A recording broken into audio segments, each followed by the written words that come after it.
Hi all. So today yesterday we have completed lesson two partially. So there are few more topics, maybe two or three topics to be covered, and then we will see a lab, and then we will go to lesson three. Okay.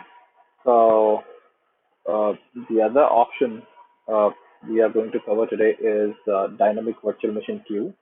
So if you remember, this is the option we are working on. Let me show you the option.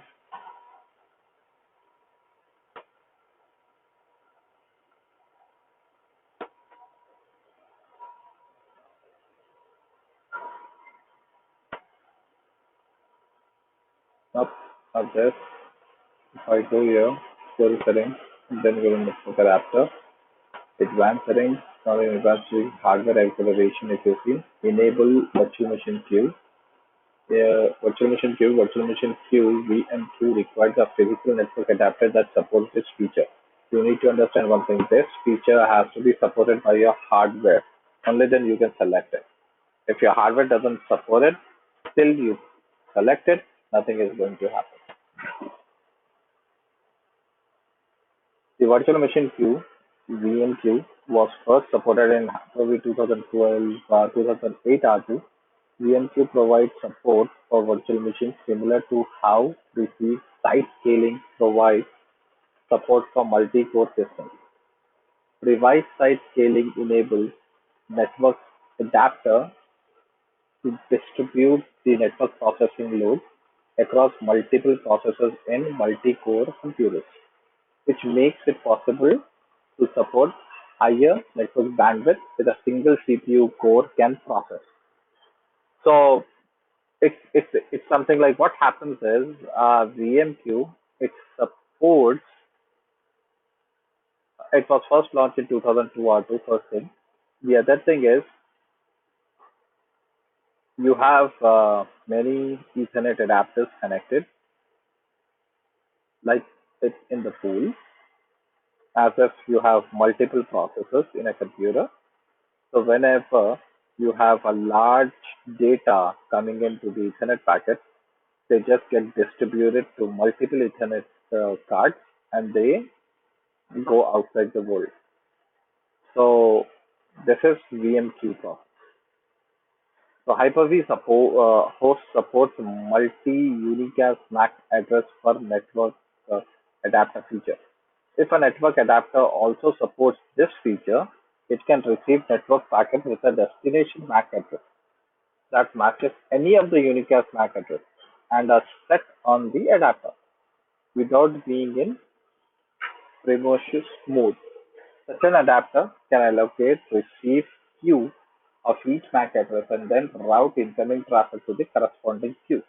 For VMQ support, you must have both multi-unicast MAC address for network adapter feature and the ability to create queues with the memory address space.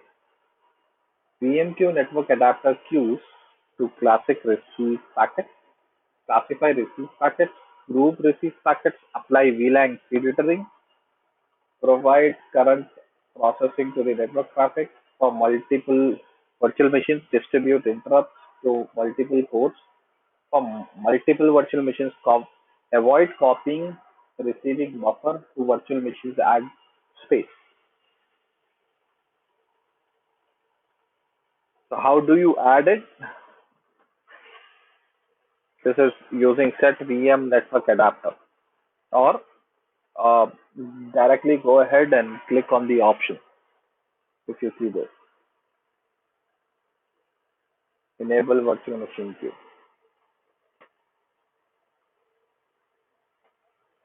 VMQ allows efficient transfer of incoming network traffic to virtual machine. A VMQ capable network adapter can use DMA, dynamic memory access, to transfer incoming packets to the appropriate virtual machine.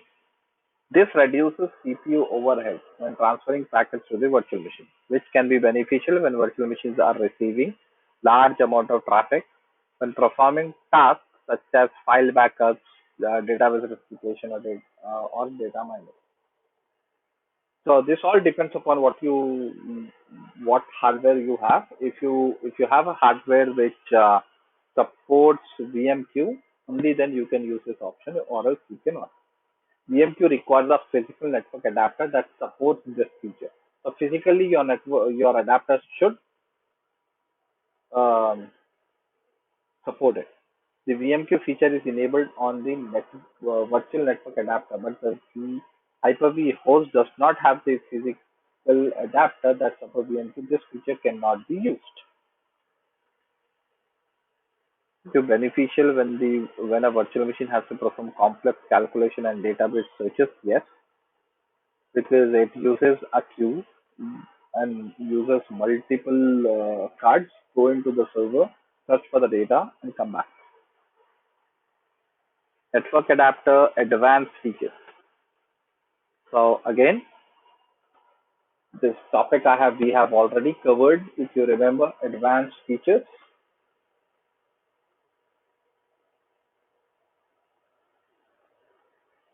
enable MAC address spoofing, enable DHCP guard, enable router advertisement guard, protected network, mirroring mode, source or destination, NIC teaming. So we only have to look at the NIC teaming because all this we have already learned in our previous lessons. But let's see what it has to say. Hyper-V Virtual Switch provides extended switch functionality which developers can also extend. So yes, as I said, this is an open source. Any developer can go ahead, work on it, and make it the way they want. You also can you can completely replace this switch and make your own. You can replace the Hyper-V Virtual Switch entirely with a non-Microsoft Virtual Switch implementation. Hyper-V is built on an open and extensible framework.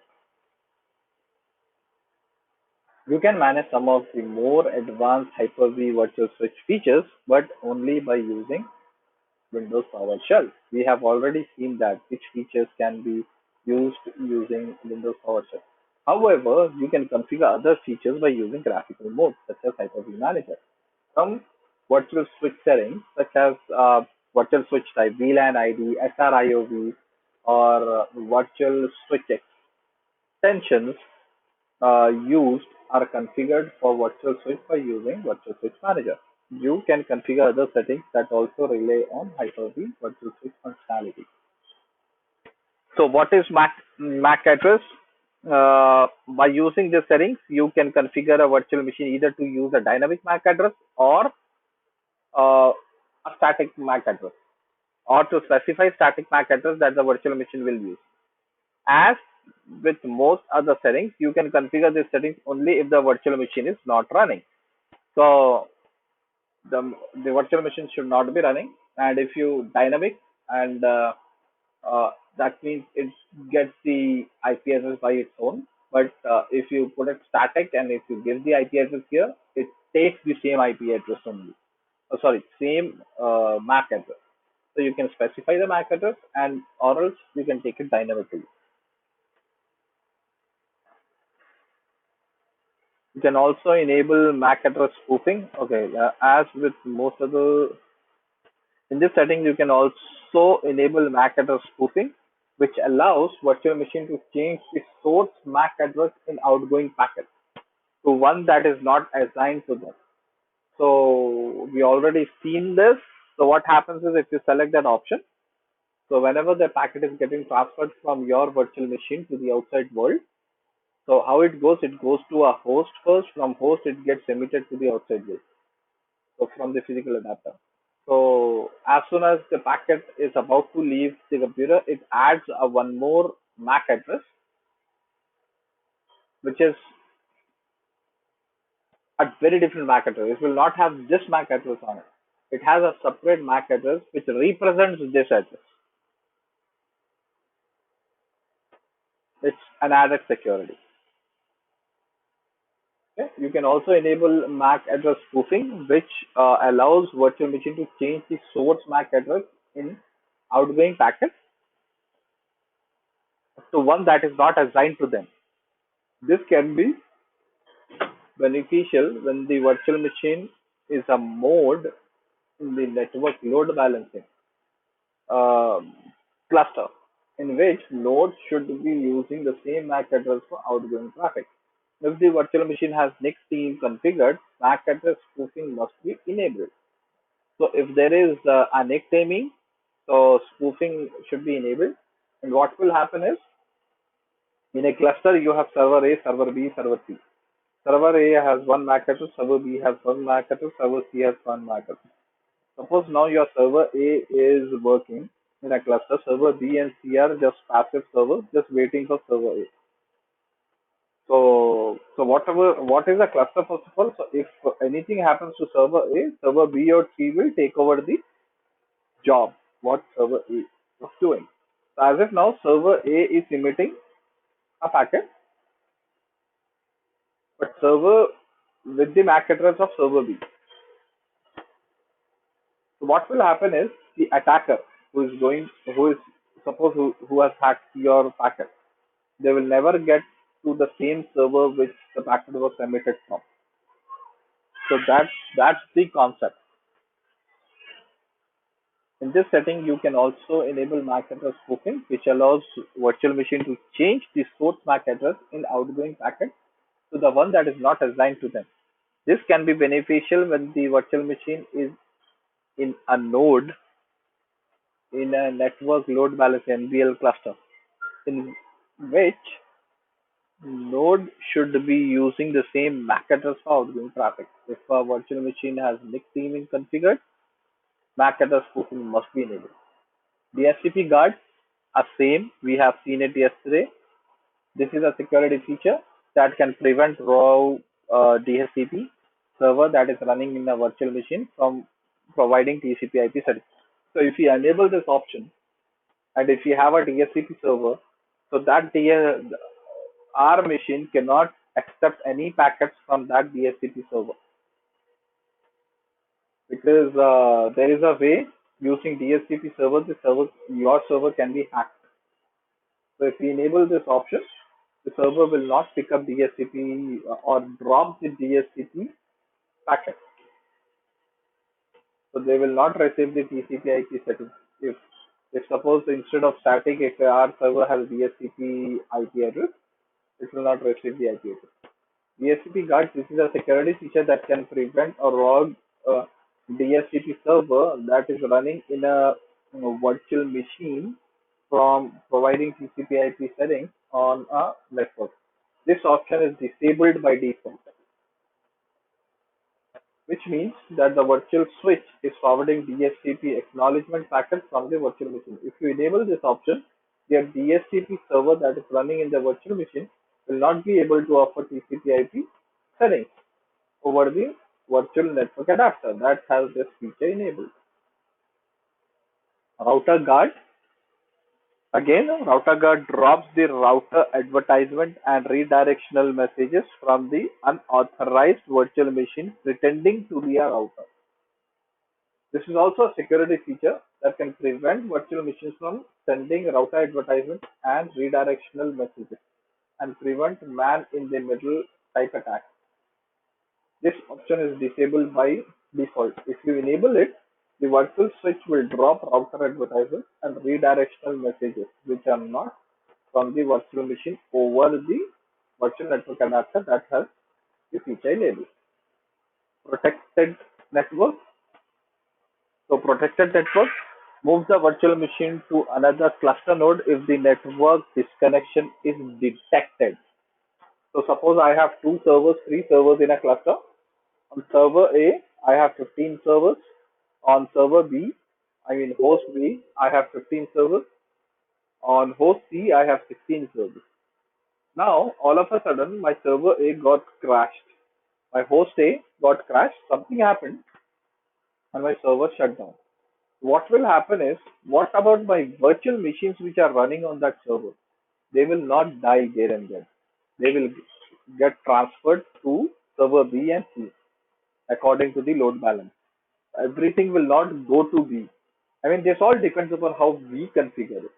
If we configure a load balancing between the three servers, then the two servers will load balance it. So first of all, we have on server B we have 15 VMs.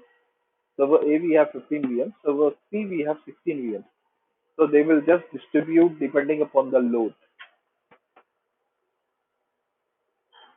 Protected mode, this option is enabled by default.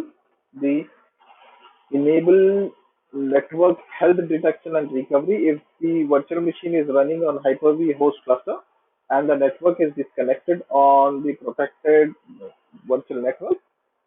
The failover cluster will use live migration to move the affected virtual machines to Hyper-V mode on which the external virtual machine is available. Port mirroring, this feature enables monitoring of the incoming and outgoing traffic if we select it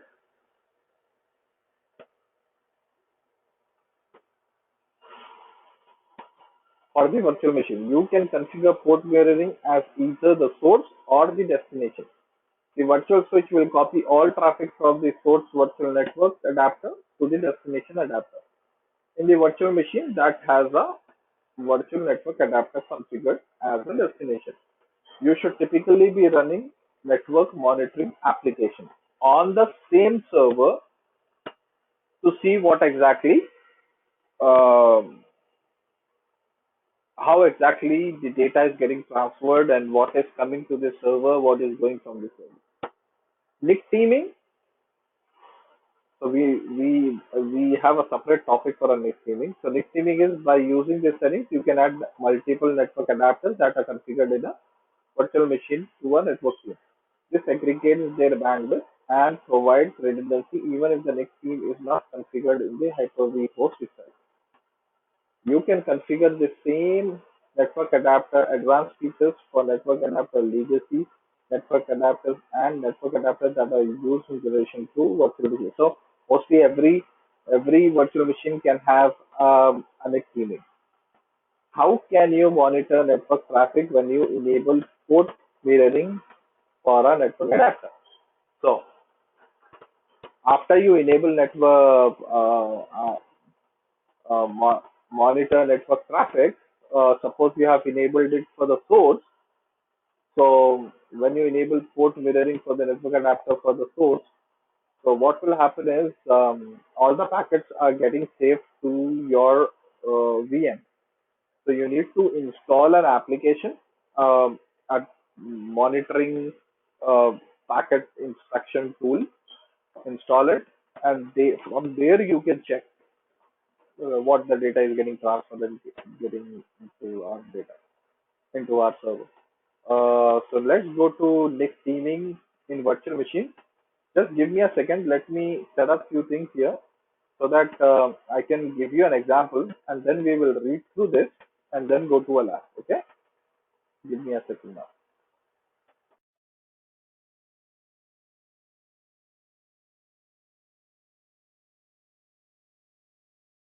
Starting the recording. So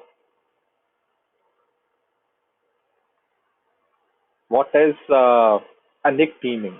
Okay? So NIC theming is not a Hyper-V concept. It's a Windows 2012 R2 concept. So what I did is maybe a server or maybe a host or maybe a virtual machine. Okay, the concept is going to be the same. So no matter if it's a virtual machine or if it's a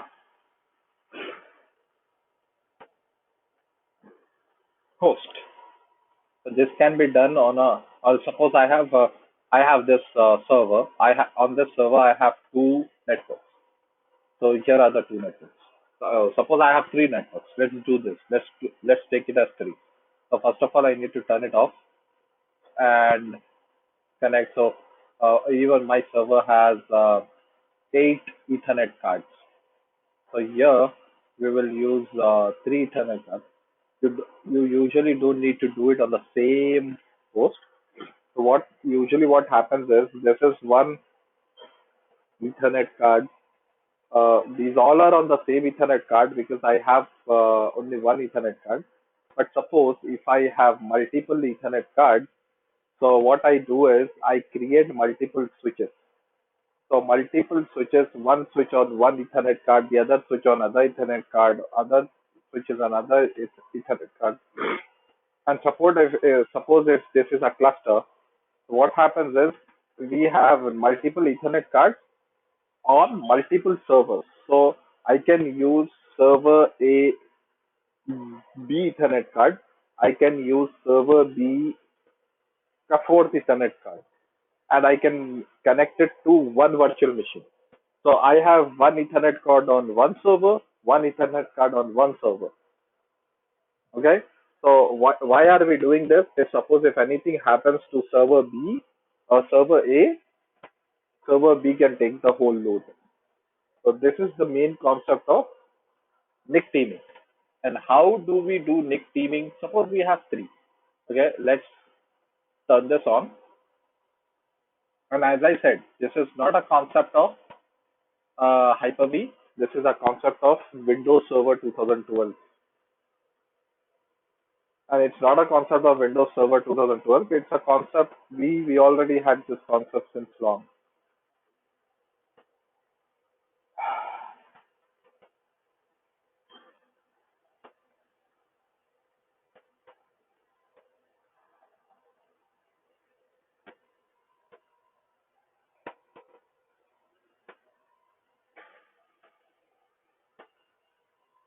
Okay.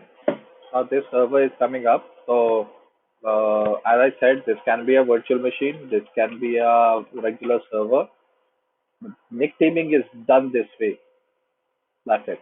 As if now I have three IP addresses. I should have three IP addresses because I have three NICs. So that too, I have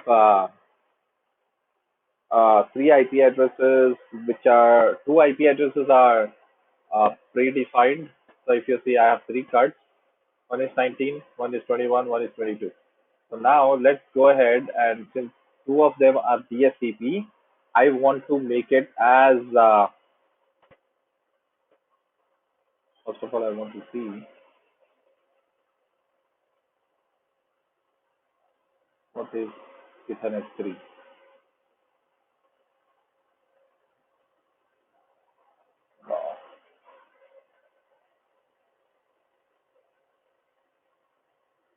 Ethernet 4.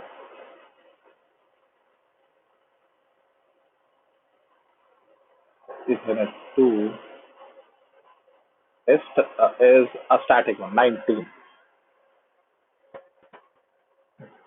Okay, this is 19. And now Ethernet 3 is 21. I want to give a 21.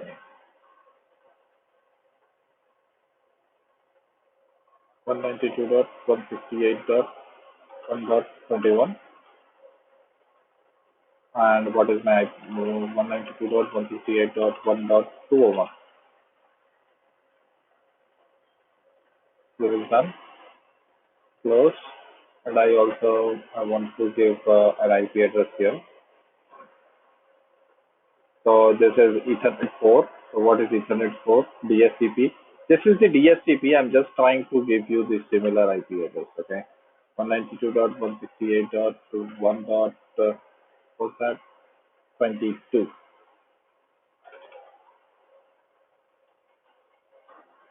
168.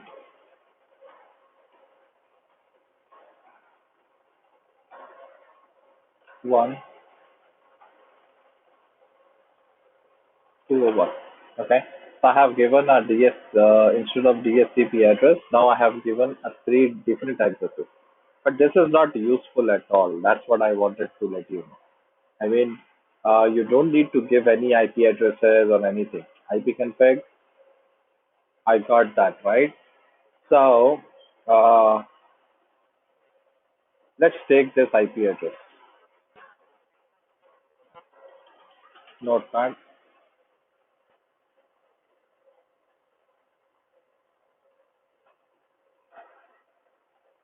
Now I want to make it all as dynamic.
Okay.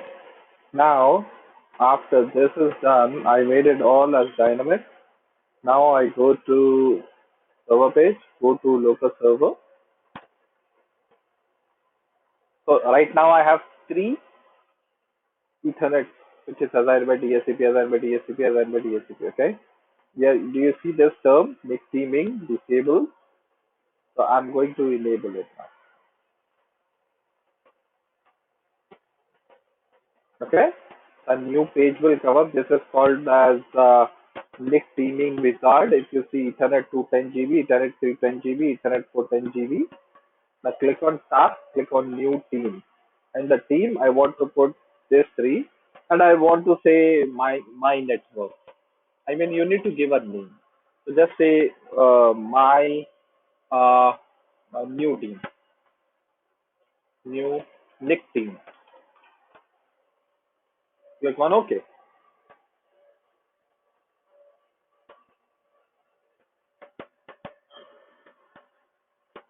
Okay.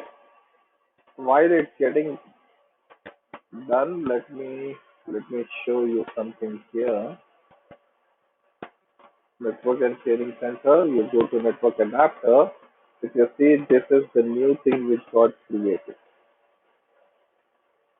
This is the new thing which got created. Till now we have E2, E3, and E4, but now this is something new. Okay, so it got set up. It says this is active, and the rest to a connection is not pending.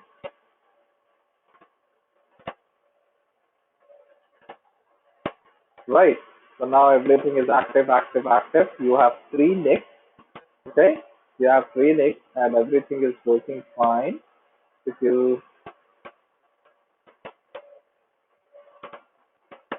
right now you go to network panel, right click properties. Here, first of all, I disable IPv6 if you want to just keep it up. Here I want to give an IP. So give 192.168. 1. Let's give 230 and 192.168. 1 1. What is my gate? That's 192, 168, 121. Okay, okay, close. So what I did is instead of putting three different IP addresses for the same server, we have themed it and we have given one IP address. So now let's go ahead, check IP config. What is my IP address? Yeah, I'm only getting one IP address. That's the one I gave. Okay, if I have to ping it from my server, this particular IP address, okay, I'm pinging it from some other thing, okay, some other server. Okay, I think I can also, no, I cannot ping it from this server because this is not, so this is ping 192.168.1.230. Okay, let me see if I can ping it from here. I mean, as my networking is not that good, 168 plus 1 plus 230. Right. So I can ping it from my this laptop also. So I will do this -2. Okay. And I'm going to, I want, no, I want to show you few screens simultaneously. So I want to minimize this one. Okay. So this is pinging. This is pinging. Right. So now what happens is something happens and your second nick died. We cannot remove that nick from here. We cannot remove it, but something happened. This nick crashed.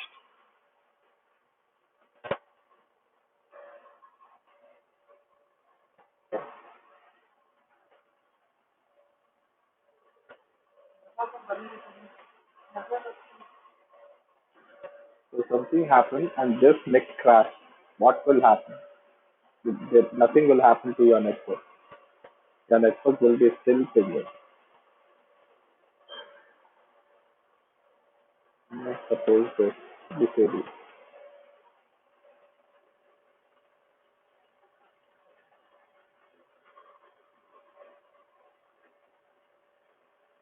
It should come back.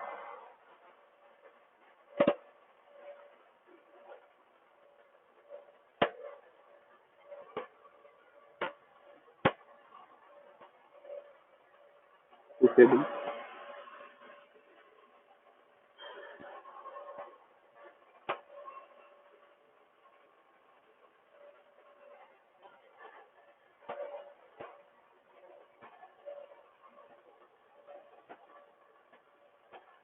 You see that if even if these two are disabled, by using this adapter, it's still communicating. And if you see here, fault not found. This is gone. So you have three options.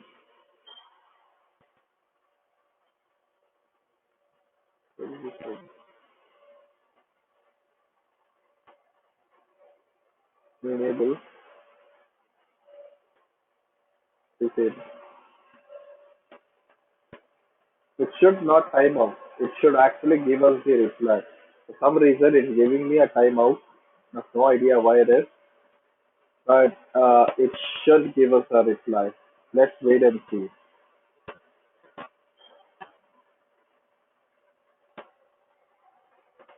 That's what the Nick teaming is all about.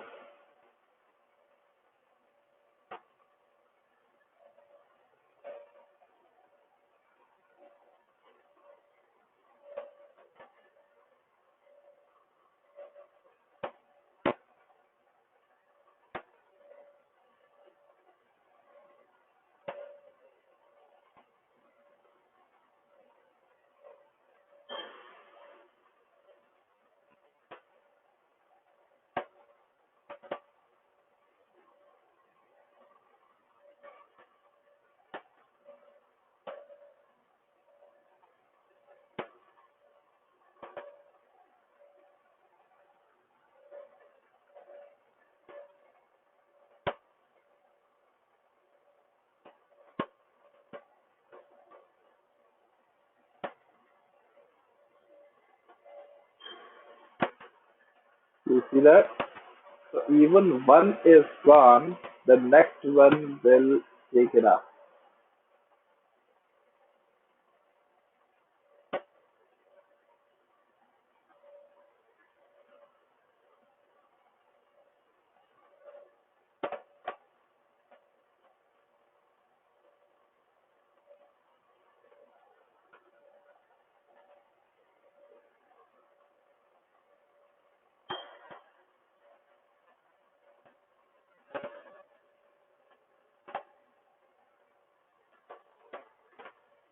So usually what happens is I'm actually doing it on one Ethernet card.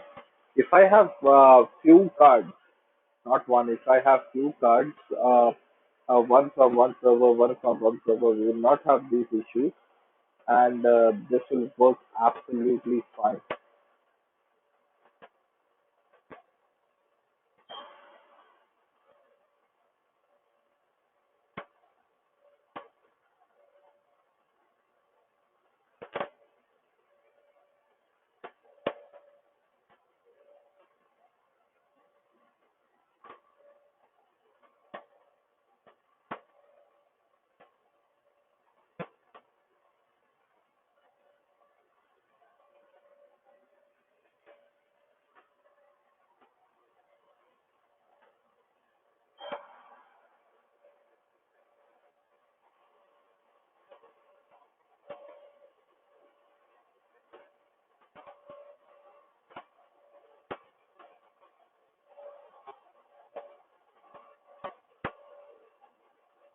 Extra activity.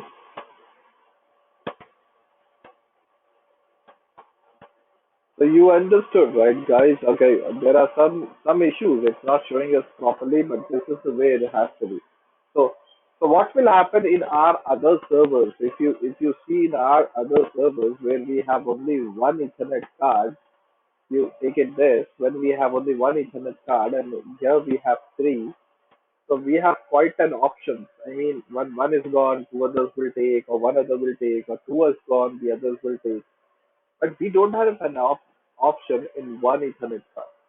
So that is what all about the big teaming is. That's it.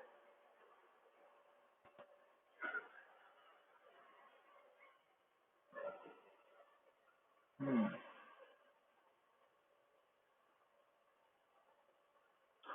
NIC theming in virtual machines. So NIC theming is one of the feature in Windows Server 2012 R2 that you can use to consolidate up to 32 physical network adapters. So you can put around 32 physical adapters and then use them as a single interface. This strategy provides both higher network throughput and redundancy. NIC theming is not a Hyper-V specific feature. Because of this, all applications that are running at the system level on Windows Server 2012 R2 can benefit from it, including Hyper-V.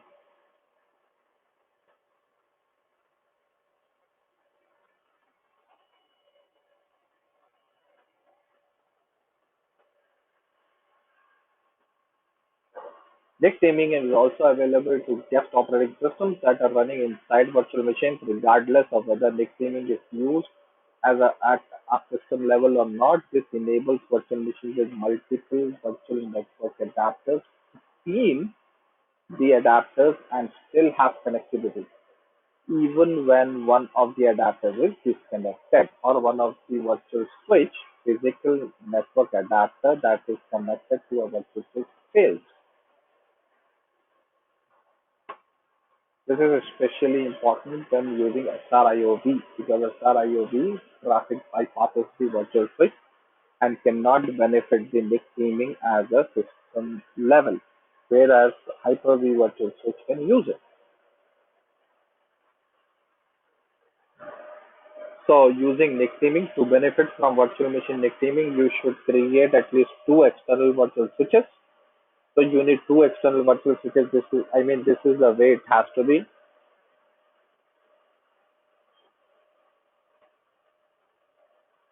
And you can also use the PowerShell to do the NIC theming. At the Hyper-V host level, NIC theming is not supported.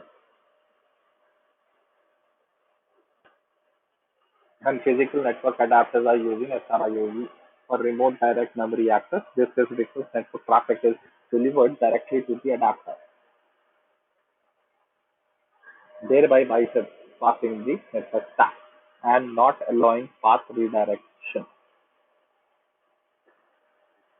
When you configure the theming at the virtual machine level, physical network adapters that are connected to virtual switch can be using SRIOV. Are there any special hardware requirements if you want to use NIC theming in virtual machine? The hardware requirement is you need more than one NIC. You need more than one NIC to do a NIC theming. That's the only special requirement. So let's see the demonstration. Mostly I'm not going to do it because we already did this, if you remember. On host 1 on Hyper-V Manager, enable bandwidth management for the network adapter. Type 10 as both minimum and maximum. We did this. Copy. Okay, I have shown you after copying and a file, how much time it takes without the bandwidth management and with the bandwidth management. So in this demonstration, you will see how to configure advanced Hyper-V virtual switch features such as bandwidth manager and DHCP guard. I have also shown you when we enable DHCP guard and if we want to take the IP address using DHCP. Unfortunately, we got the IP address, but if my networking is good, I should not be able to communicate with DHCP server. Notice that this time the process takes considerably longer and the London prod one is not able to obtain IP visas or TCP/IP. Okay, this is already done. Lab B, creating and using advanced virtual switch features. So let's see the scenario and discuss it because I think we might have also completed this. Okay, IT management has identified several cases of client computer obtaining network settings from unauthorized DHCP service. You have been asked to demonstrate how Hyper-V can prevent wrong DHCP servers from providing network settings. You also need to demonstrate some of the advanced virtual switch settings and demonstrate how to limit bandwidth and virtual machine can use. We have already done this. If you see, Microsoft has actually given only 20 minutes to complete this lab.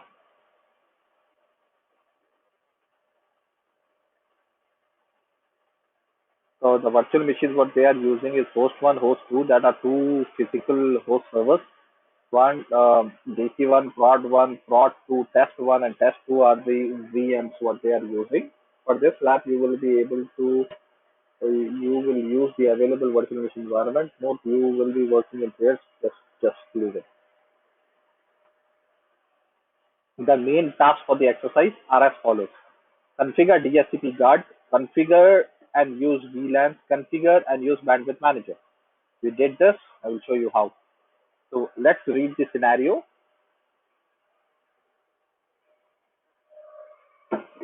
Once the manager would like to see how the virtual Hyper-V virtual switch can protect network clients from DHCP servers.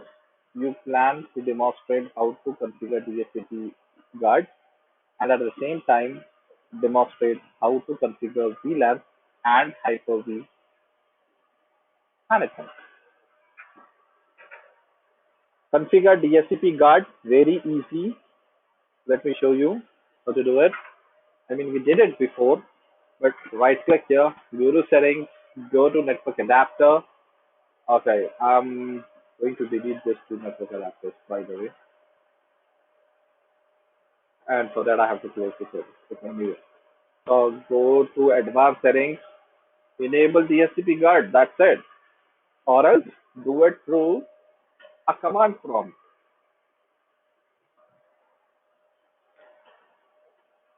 I mean the PowerShell. Yes, so just enable it, and after doing it, this server should not be able to get any responses from the DHCP server. Okay, so on level IP config to release a new TCP IP, Hyper-V manager on the network adapter, enable DHCP guard, and prod use IP config to release and remove TCP IP settings. This set confirms that the DHCP guard settings of the network virtual network adapter has no effect on whether or not the virtual machine can open TCP IP settings over the adapter or not. The following lab steps will also affect your lab partner. One, to enable Hyper-V card or the network adapter, please move virtual machine and IP configuration. You notice that this time it takes considerably long.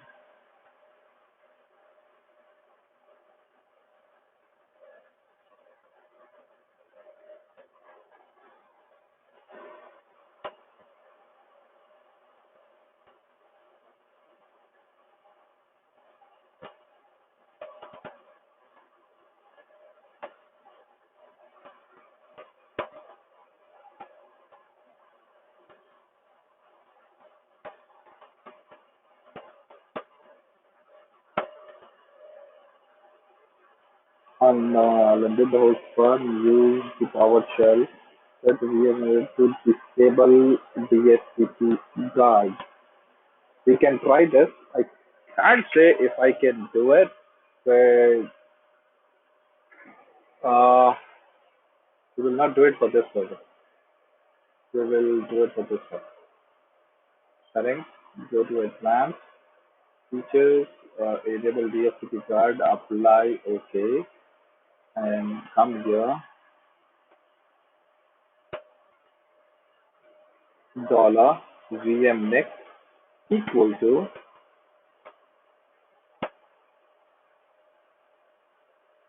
get net adapter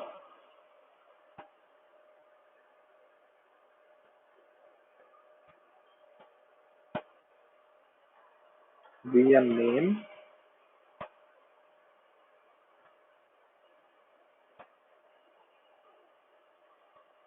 VLAN example one.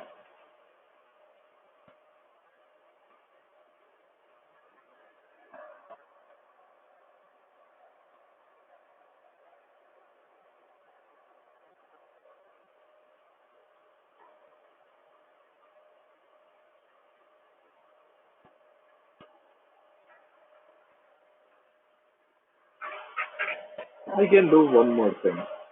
Uh, Tools, ISP.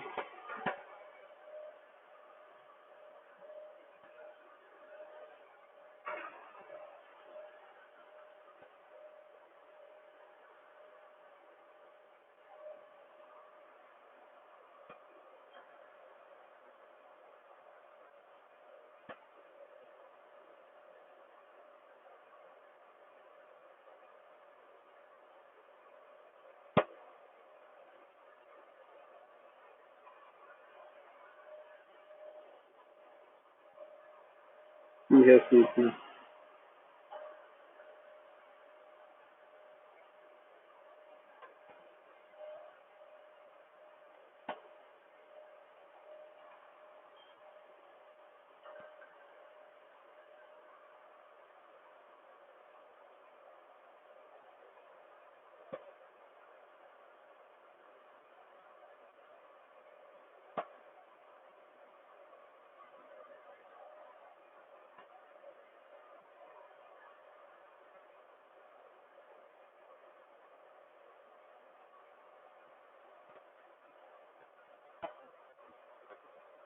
It gets VM network adapter.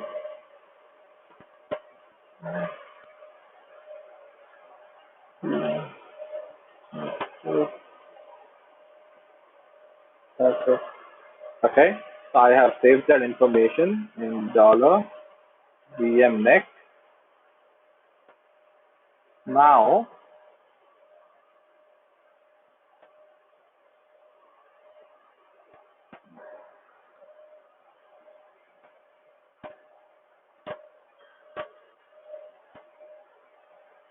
set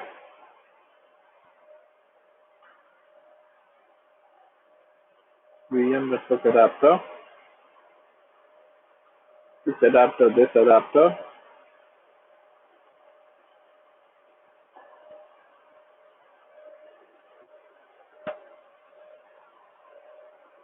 DHCP guard off. Okay, now let's go and see whether this thing works or not. Go to settings, gone. Oh, just a minute, gone. Right. So if I have to enable it, I already have this. The VM NIC still holds the same information on.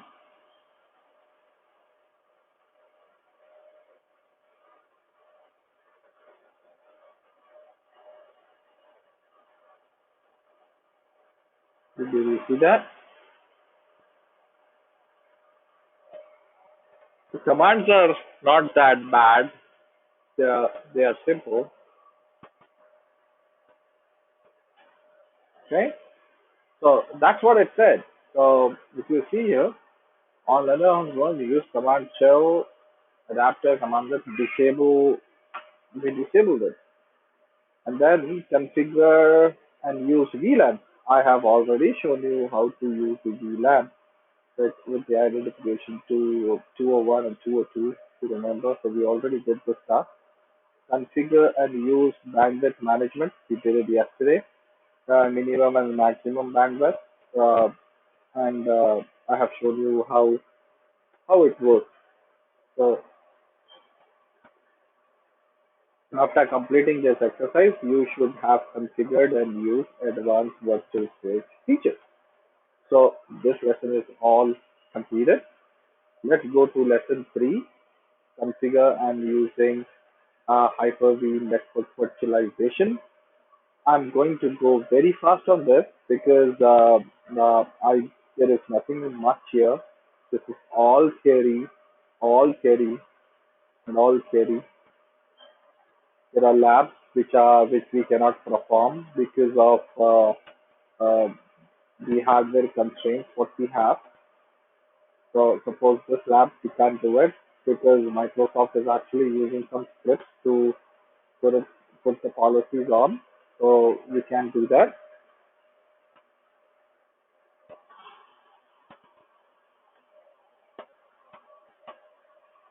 So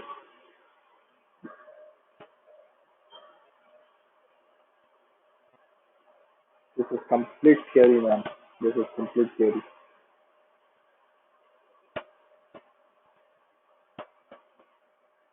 So let's start lesson 3. Okay. So this is the last lesson of networking. Once this is done, your networking module 4 is completed, and then we can go to module 3. Module 3 is pretty easy. You have already did it. So if time permits, I will start module 3 today. Okay. So lesson 3, configuring and using Hyper-V network virtualization. Network virtualization, which was introduced in Hyper-V in Windows Server 2012, provides similar functionalities to network traffic as does server virtualization to the server load. So it's comparing network virtualization with server virtualization. With network virtualization, network traffic between different computers is isolated. Even then, it is on the same physical network. You can isolate network traffic by using different features such as VLANs. We already know that. Private VLANs. What are private VLANs? Where we have one VLAN and then we have one more VLAN. Port ACLs, access control list, where we have a blacklist, we have a whitelist, where we say these computers can allow to get communicated, these computers are blacklisted and they are not allowed to speak with anybody. However, all these features have limitations. Therefore, Hyper-V network virtualization, which is an so altogether this network virtualization, what it is, this is SDN, software defined networking. So which is implemented of software defined networking. You use network virtualization, generic routing encapsulation. You can configure network virtualization by using Windows PowerShell, but this process is much easier when you use tools such as VMM. As of now, we don't have a VMM. Maybe we will study about VMM later, but as of now, we don't have. Okay. So, what are the objectives? After completing this lesson, we can be able to describe solutions to provide network isolation in a multi-tenant environment, describe network virtualization, explain the benefits of network virtualization, describe network virtualization generic routing encapsulation, network virtualization policies, and network virtualization, and configure network virtualization. So, providing multi-tenant network isolation. So, we already know what the isolation is. Let's see what this advanced feature has to tell us. Virtualization provides many benefits, including consolidation. Yes, we agree to it. Better hardware utilization. Very much agree to it. And virtual machine suppression from the physical server hardware. Yes, as a result, many companies are virtualizing most of their server load. Absolutely right. With virtualization, and ability to host virtual machines from different departments or even from multiple companies in the same data center, it is important to be able to separate and isolate those virtual machines. One of the basic requirements is to isolate virtual machines that are running on the same physical hardware. Until recently, there was no easy, inexpensive, and scalable solution to separate or isolate the network traffic generated on a same network infrastructure by different tenants. What are tenants? Tenants means again it's a virtual machine. The other name for virtual machine we use is tenants. It's like yeah, tenants.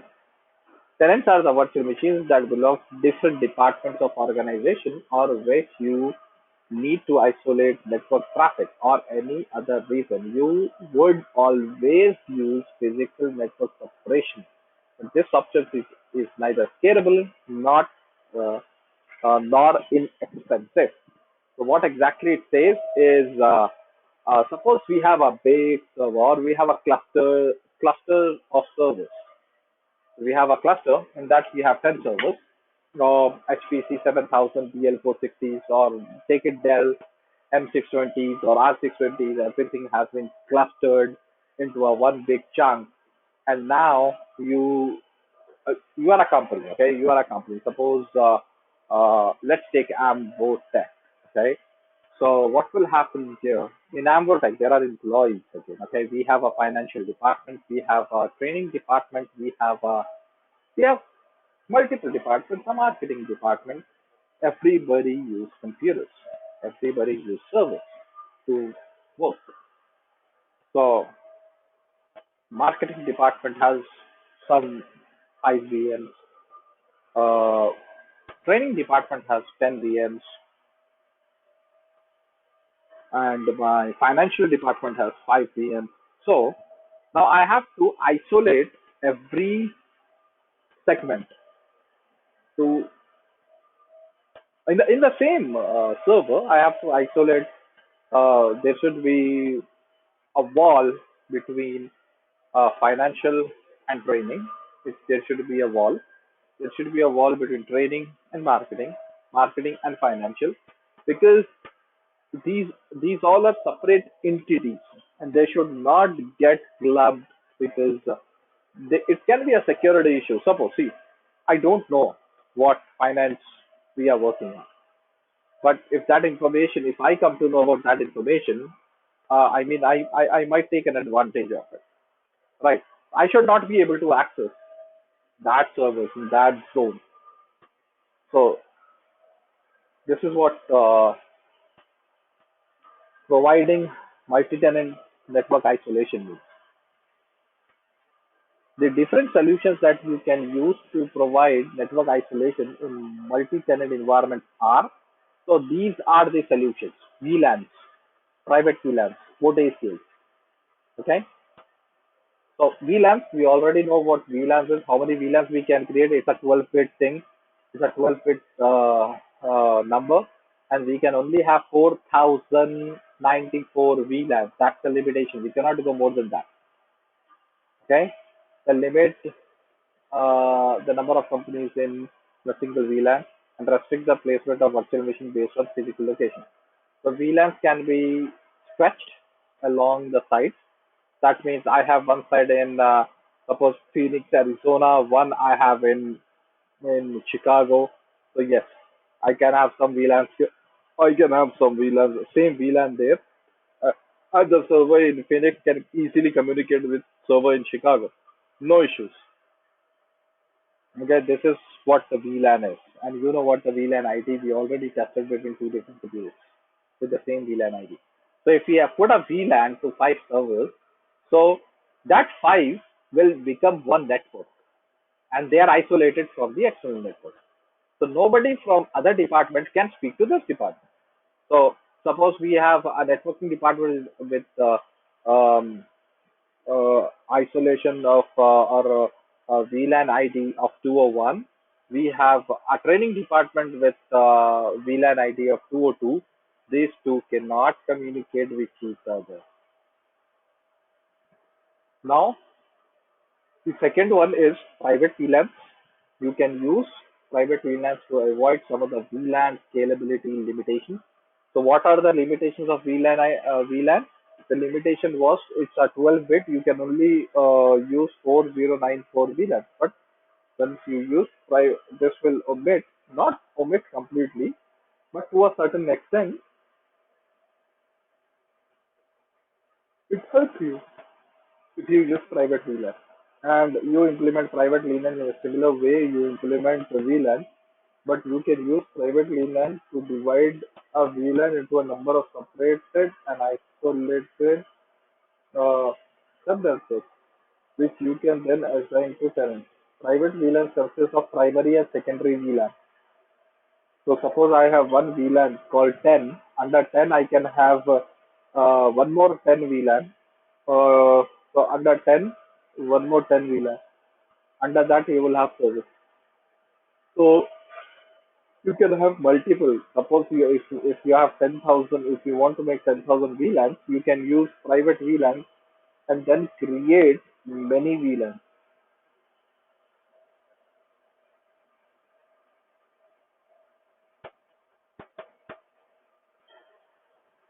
So what is the advantage of private VLAN? When you use private VLAN, you can assign a large number of tenants to a same primary VLAN and have isolated secondary VLAN ID. For example, if you have 4,000 tenants and you would use private VLANs, you would need 4,000 VLANs to provide isolation. However, if you use private VLAN, you can use only one primary VLAN and assign each tenant to a different secondary VLAN. When using such a configuration, you would need only single VLAN ID instead of 4,000. Okay. So now what is port ACL? We already spoke about port ACL. ACL means active, what was that? ACL, port ACL, access control list, port access control list, where you have one white copy, when you have one black copy. So you can use port ACL to configure network traffic filtering based on MAC or IP address or IP range by using a port ACL. You can configure virtual network isolation by creating two lists. One list contains the addresses of computers with which a virtual machine port can communicate, and the second list is for the list where virtual machine cannot communicate. So one is white list, one is black list. You can add new virtual machines or move an existing virtual machine. You must manage and update these two lists, which can be challenging and error-prone technically. It is possible to provide multi-tenancy isolation.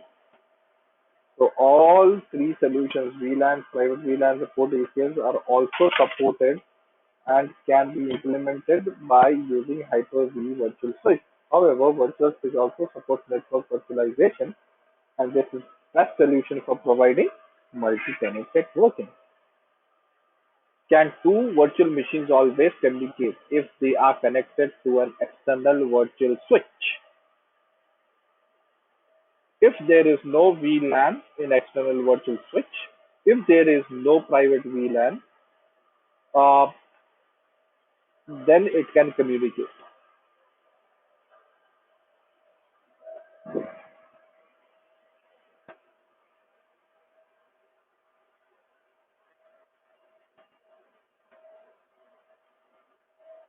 What is network virtualization?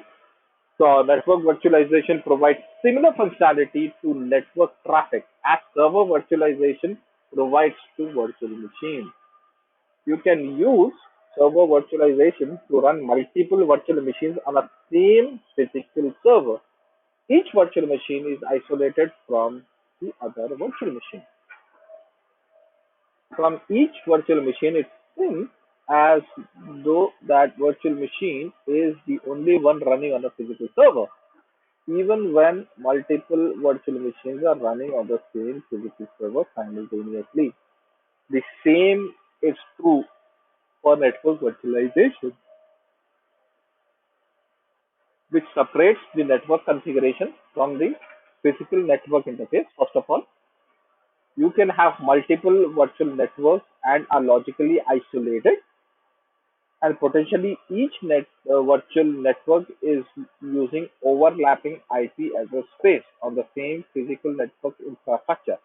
From each virtual network, it seems as if only the virtual network is using physical network infrastructure, even though multiple virtual networks would be using the same physical infrastructure at the same time.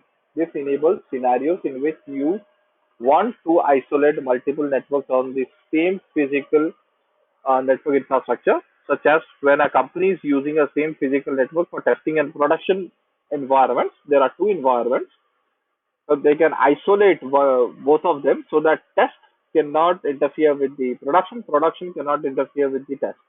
Network virtualization also simplifies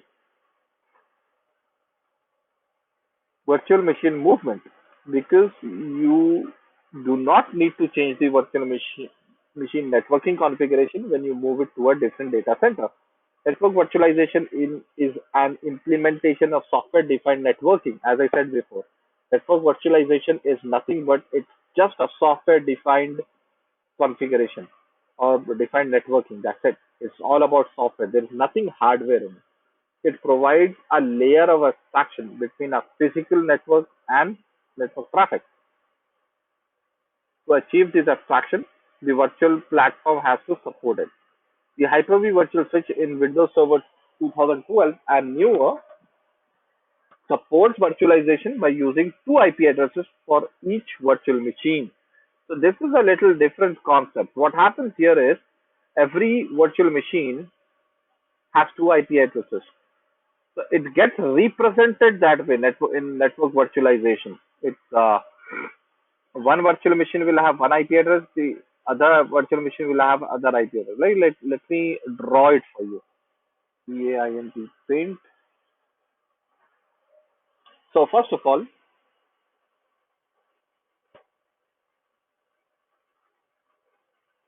let me use it.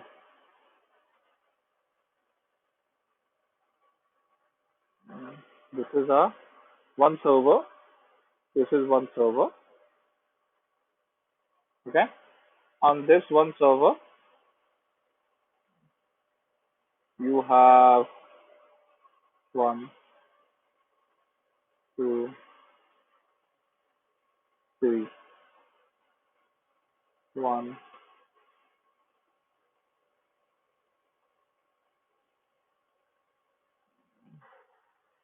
two, three. You have three VMs. Okay. So this VM has an IP address uh 10 dot 10 dot 10 dot 50.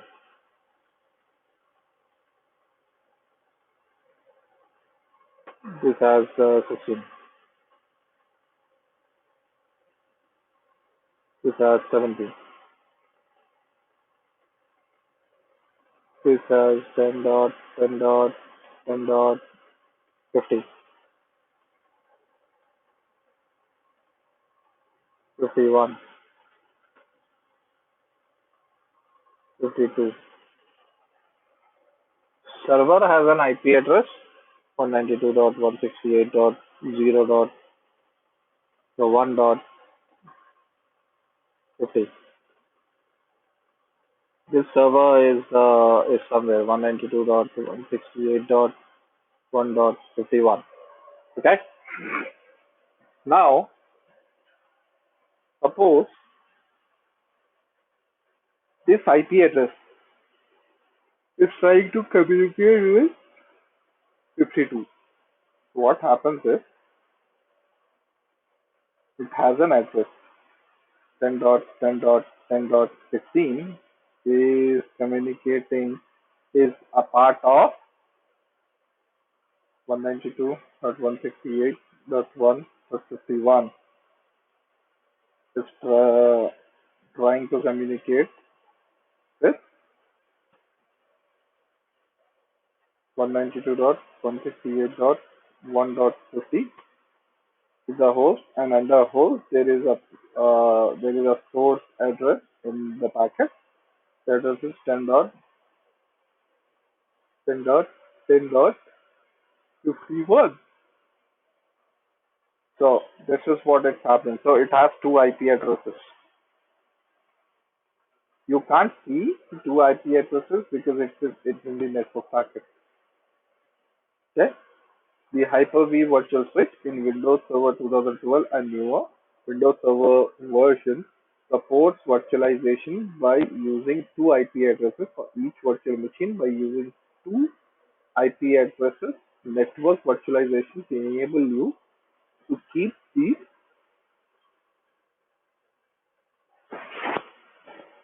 logical network topology, which is virtualized and kept separated from the actual underlying physical network topology and addresses that are used on the physical network. This enables you to run virtual machines and provide them with the same network access without any modification on any Hyper-V host, assuming that the Hyper-V hosts are configured to map between both IP addresses. Can you use network virtualization to allow virtual machines that are running on multiple segments to communicate while isolating that traffic from other network traffic? Can you use network virtualization to allow virtual machines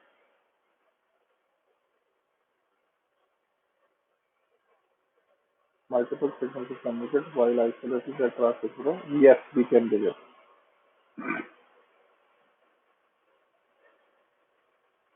Benefits of network virtualization. So what are these are the benefits. Let's go and check one by one. Network virtualization provides a layer of abstraction between a physical network and network traffic.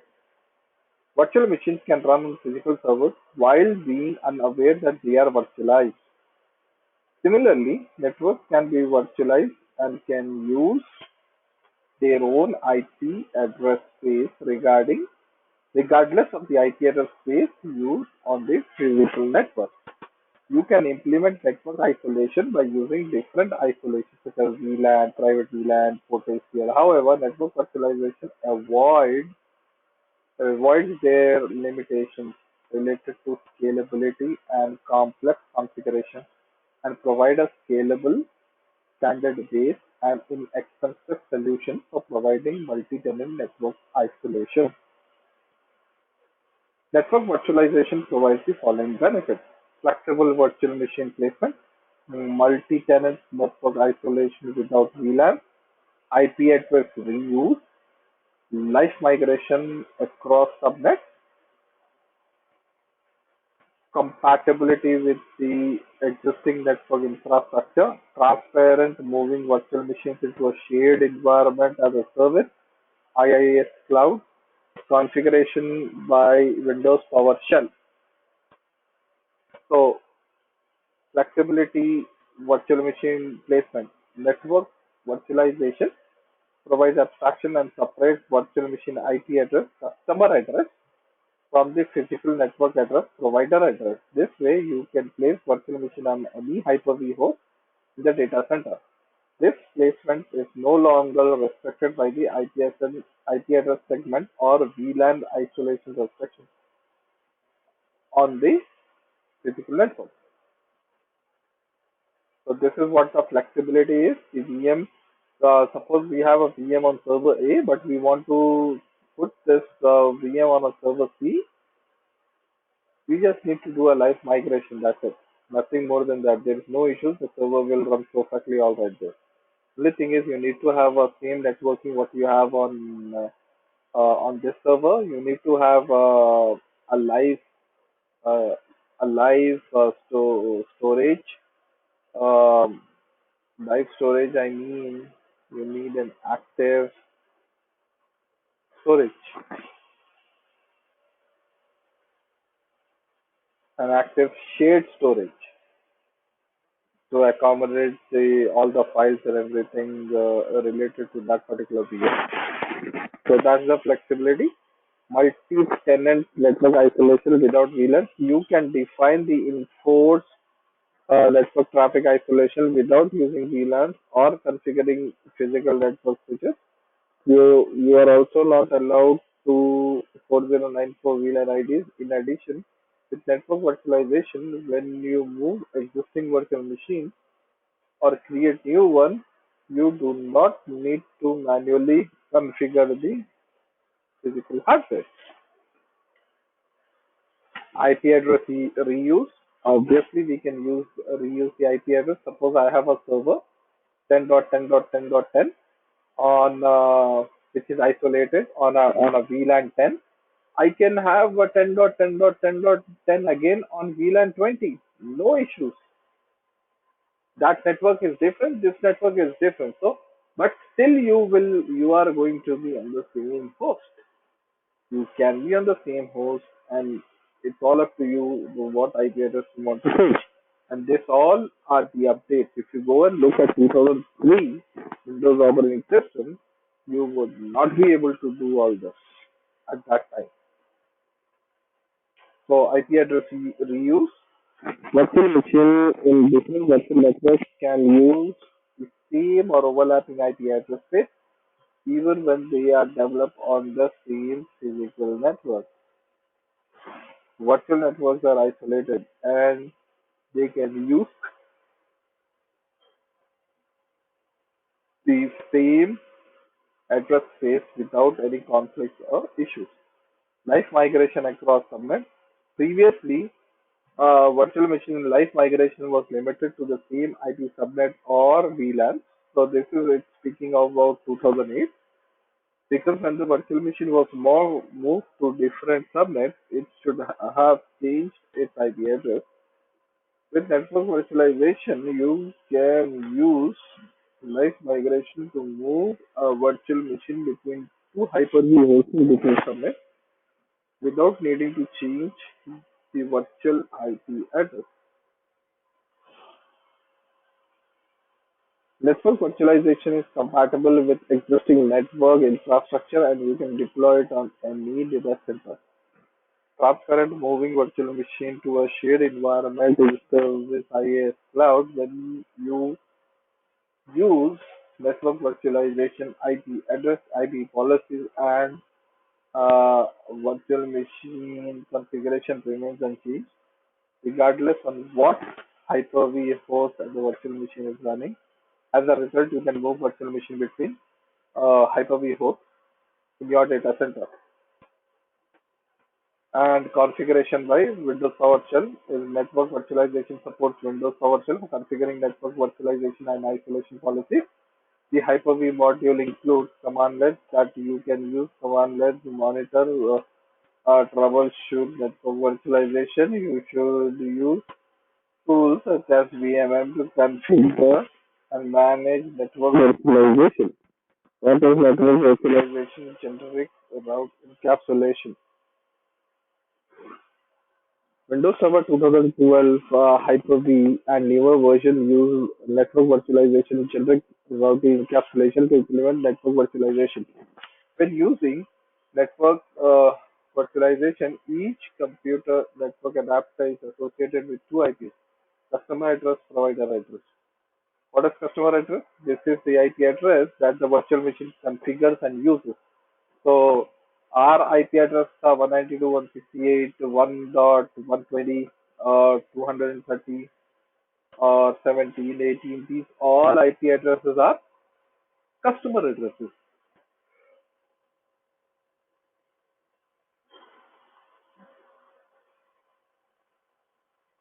What is provider address? This is the IP address that the virtualization platform Hyper-V assigns, and it's depending on the virtual network infrastructure where Hyper-V host is connected.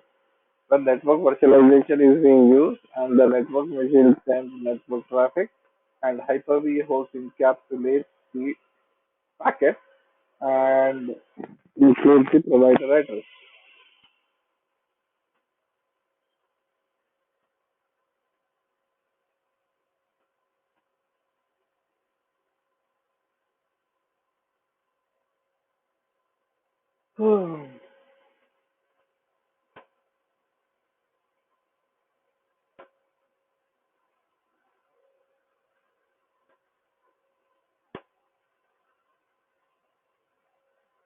When you get a chance, go ahead, look at this video. If you have any doubts in terms of networking, that will be cleared. Using network virtualization, generic routing, encapsulation. Guys, can we take a break of like 15 minutes and then get back together? Sure. Okay, man. It's 6:44. Let's get back together at 7. Okay. I've just posted a link. At Uh, 5 o'clock, right? yes. All right. Thank- So I have just posted a link. It's a video on. It's a YouTube video on Hyper-V network virtualization. After this class, I would recommend you to look at it. Just watch it twice or thrice. You will get a deep more knowledge on network virtualization. It's a complicated topic. It's something which is not that easy, but you need to understand because the world is going that way. Uh, Going forward, we may not have system admin or system engineer jobs as much, but people are moving towards cloud. So cloud is going to take over all those jobs. Remember that.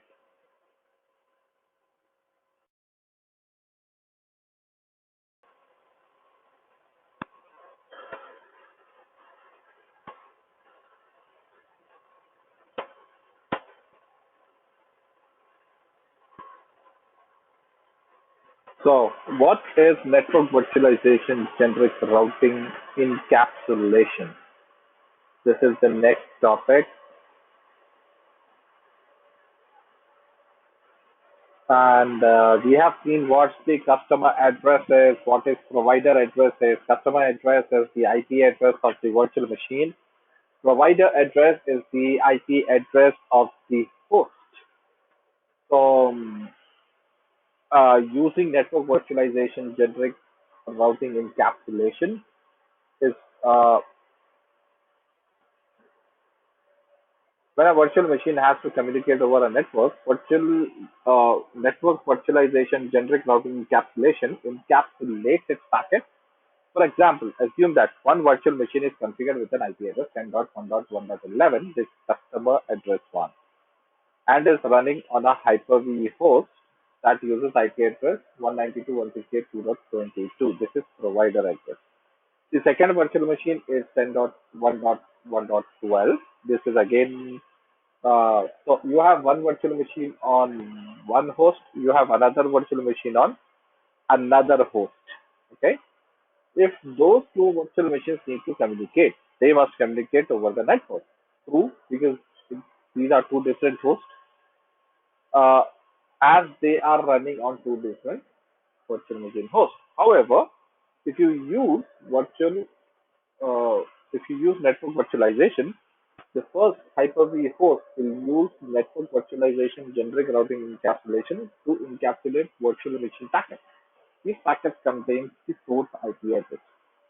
Source IP address of that is customer address 1 and destination IP address that is customer address 2, which are encapsulated into an envelope that uses its own IP address, provider address 1, and the source and as a source and IP address of the Hyper-V host on which the second virtual machine is running, that is provider address 2 as a destination. So encapsulated packets will be sent on a physical network and it will appear as a network traffic between two Hyper-V hosts. The destination Hyper-V host provider address 2 will separate the envelope from the encapsulated packet and then pass it on to the destination virtual machine, that is customer address 2, which is running on a Hyper-V host.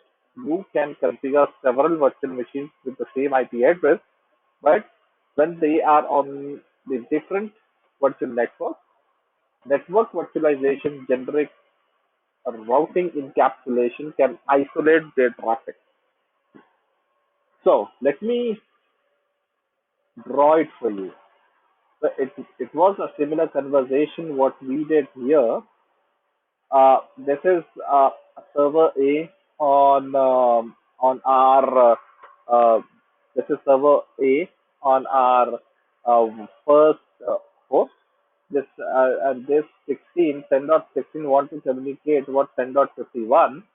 So this is the way it communicates to the physical. Uh, just a minute. I want to create this. So this is a packet. This is a packet.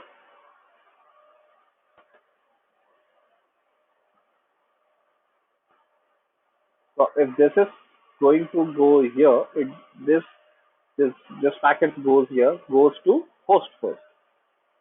Host will again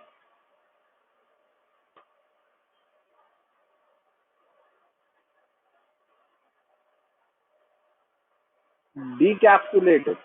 It just removes its own packet and then moves the packet to a to this virtual machine because it's communicating with this virtual machine.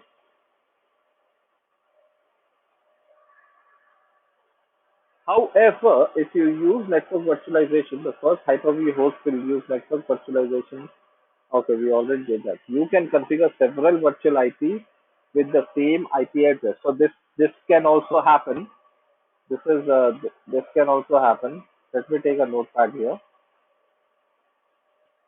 Suppose we have a host. Oh no, this is not good. Let me take a pen. I want to delete this. Yeah, that's it. Okay.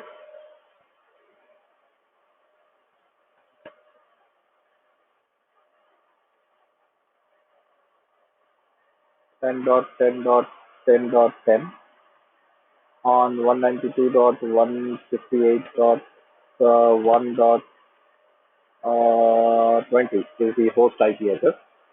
So these two wants to communicate with in another server somewhere here 10.10.10.14 and another host is on the other host that is 192.168 1.31.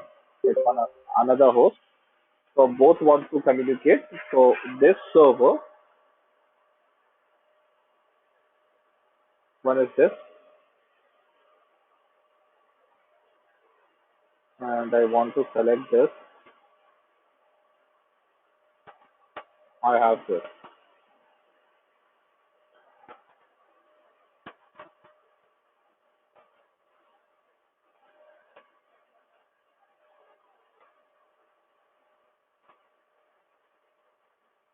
Actually, want to remove this.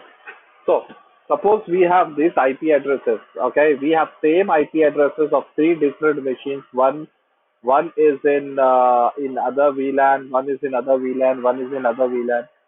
Okay, and by using truncate, if we want to communicate, this this machine will be able to communicate with this. This machine can be able to communicate with this. So we can also do is we can reuse the IP addresses. So you can configure several virtual machines with the same IP address, but when they are on a different virtual network. Okay, how many customer address does the virtual machine have? How many customer address does the virtual machine have? One. Does the virtual machine customer address changes when you move the virtual machine between Hyper-V hosts? Does the virtual machine customer address changes when you move the virtual machine between Hyper-V hosts? No. What are network virtualization policies? If you configure network virtualization and if two virtual machines have to communicate, the Hyper-V host on which the first virtual machine is running must be aware on which Hyper-V host the second virtual machine is running before it can encapsulate network packet into GRE envelope. If both virtual machines are running on the same Hyper-V host, the Hyper-V already have the knowledge. In reality, virtual machines are usually running on a different Hyper-V host and you must configure network virtualization. You can configure network virtualization by deploying network virtualization policies. policies defined mapping between IP address space that the virtual machine use, customer address space, and the IP addresses of Hyper-V host on which those virtual machines are running. Provider address space.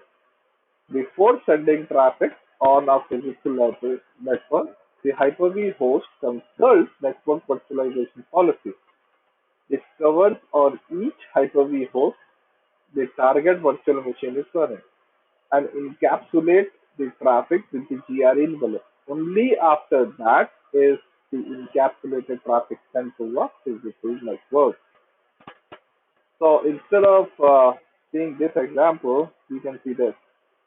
Suppose there is a company, Blue Yonder Airlines and Woodgrove Bank. The SQL is running on 10.1.1.1 and the web is working on 10.1.1.2. So for the both of them, okay, Airlines is running SQL Server, IP addresses, and the web server 10.1.12. The web server is using SQL Server as a database for storing transactions. And the same thing for the other one. SQL Server for both companies are running on Hyper-V host 1, which has the IP address 192.168.1.10. Web servers for both companies are running on. So let's take this example. So what's happening? Uh, this is running on one host. This is running on the other host. The host is dot 10, so dot 12, and these two servers are on 10. These two servers are on 12. So whenever this is communicating, it communicates with two. It will not communicate with this two. This will not communicate this two. This will only communicate with this one. So how is that happening? So this is the reuse of the IP addresses. When you configure virtual networks, Blue Yonder Airlines is assigned virtual subnet ID 5001. So this is another concept. When you configure a virtual network, so you are going to configure a virtual network between this one and between this one. And this is on one host, this is on one host. So you are configuring between this host to this host. So this is 10, this is 12. When you configure virtual network, Blue Yonder Airlines is assigned virtual subnet ID, that is 501, and the other bank will get an ID of 6001. You also need to create network virtualization policies for both companies and then apply policies to Hyper-V host 1 and Hyper-V host 2. When Blue Yonder Airlines web virtual machine on Hyper-V host 2 queries SQL server, the following happens. Hyper-V host 2, this is Hyper-V host 2, based on policy settings, translate the address into a packet from source. This is the source. Customer address of this is the customer address. To destination, this the customer address into a encapsulated packet that contains Hyper-V address. GRE header with the virtual subnet 5001 and source is this and destination is this. Encapsulation packet also contains the original packet. Okay, so let me draw this for you. So how this communication will happen.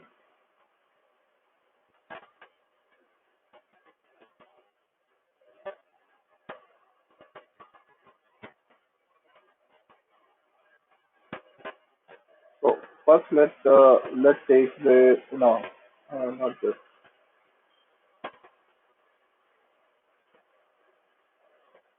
10.1.1.1.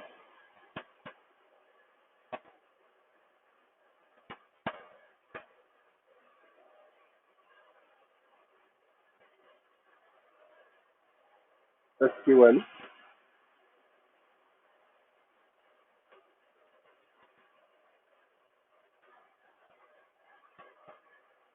web,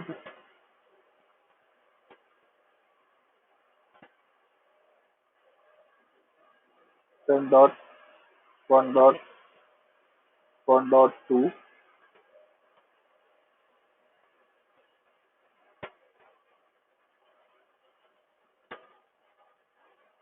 10 dot one dot one dot one,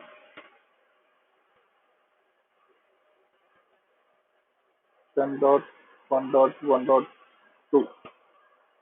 So web application is a source, SQL is the destination. So on the web application, this is going to SQL, and these servers are on a host that is 192.168.0.10, and these servers are on 192.168.0.12.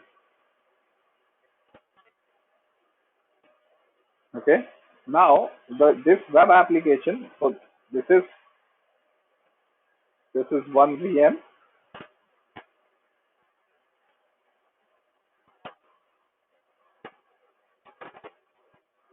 This is one VM,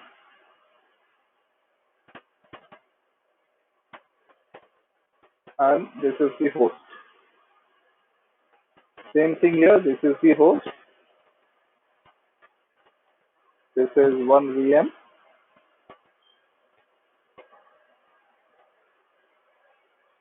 This is one VM.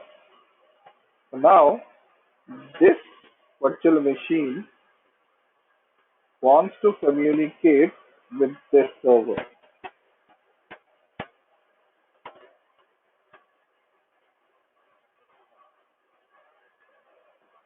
This virtual machine wants to communicate with this server. So let's create a packet now.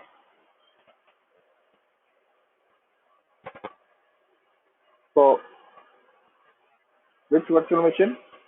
10.1.1.2. First of all, the data.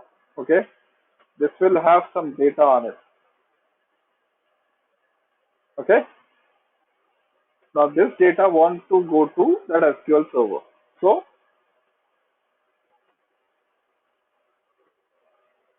10.1.1.2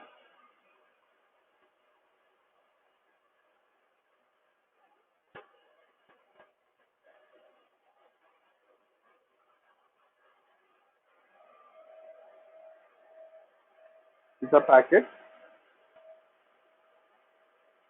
This packet is encapsulated in 192.168.0.12. I think I'm doing it wrong. It should be this. It has the destination address, not the source address. So take this data to here. So to this IP is on this virtual machine, and this is the code.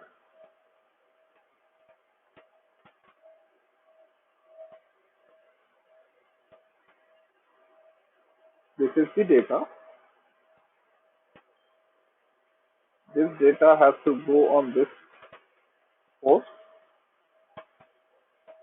and on this server. So as soon as this data goes here, by identifying this, the host, what the host will do is it sees, okay, this is my server. Now this is the data. So this whole thing will be open,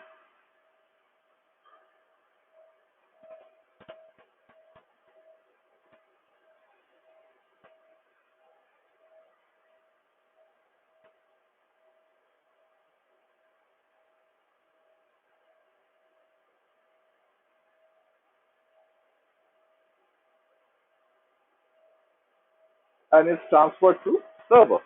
So server will get this with the virtual ID. What is this ID for? This ID is for placing this server, this one or this one. There are two servers. So if this is communicating with this one, the ID is 5001. But if this server is communicating with this one, it will have a different ID, that is 6001. Okay, that's what it's speaking about. So when Yonder Airlines virtual machine on Hyper-V host 2 queries host 2 is this query this SQL server from source 10.1.1.2 to destination 10.10.1.1.1 into encapsulated that contains header, that is 5001. Then the source hostname and the destination address. When the Hyper-V host 1 receives the packet based on its policy settings, it encapsulates the network virtualization generic routing encapsulation, that is GRE packet, is what it is for the Blue Yonder Airlines virtual network ID 5001, and then pass it on to a virtual machine with the IP address 10.1.1.1 as specified in the original encapsulated packet. You can use network virtualization and network virtualization policies to move virtual machines between Hyper-V hosts while preserving their network configuration when you move the virtual machine. You only need to update the network virtualization policies to reflect the new Hyper-V host on which the virtual machine is running. The virtual machine network configuration stays the same and it is still connected to the same virtual network. If you are using network virtualization between virtual machines, you do not need any additional infrastructure. However, when you need to provide connectivity between Hyper-V network virtualization environment, the resources that are not part of the same Hyper-V network virtualization environment, you will need a network virtualization gateway. The Windows Server Gateway is an example of such a gateway, which is a virtual machine based router that is built on Windows Server 2012 R2. If you want to learn more about Windows Server Gateway, you can come here and read it and work on it.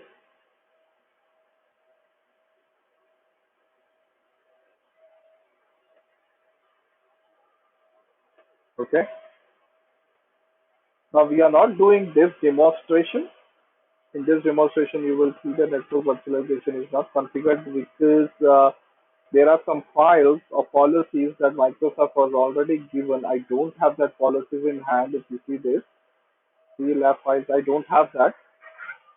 So we are not going to do this lab. So in this demonstration, you will see that network virtualization is not configured at first because of all computers are connected to an external virtual system. So it's very simple. I mean, I don't have that infrastructure to do it, but it's very simple. You just need these policies to put it in. I don't know how to write the policies, so I can't do it. Okay, let's see what the next lab is all about. You have been asked to demonstrate how you can use network virtualization to separate test and pre-production environment that are using the same network infrastructure. IT management would like to ensure that the servers in both environments can use the same IP address and can communicate with other servers that are a part of same environment. After completing this lab, you will be able to configure Hyper-V network virtualization.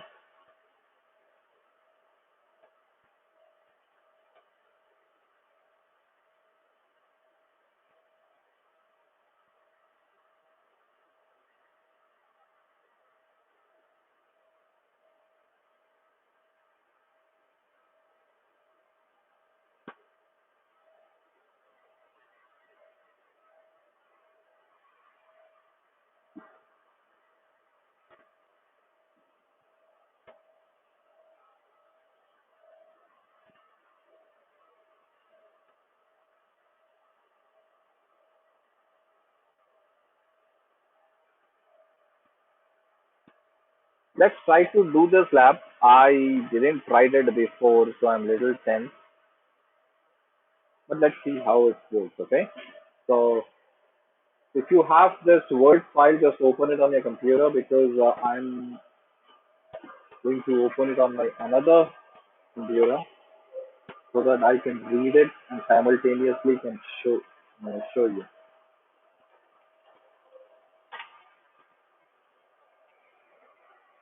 Okay,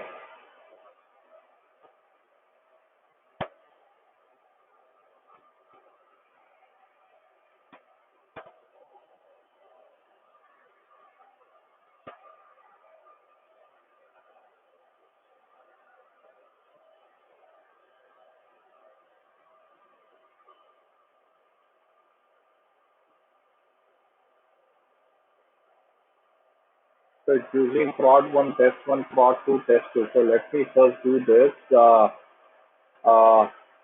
there is my, and there is one more thing I'm a little confused is,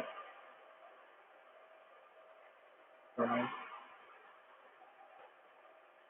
uh, I only have one server and it requires two servers to work on. So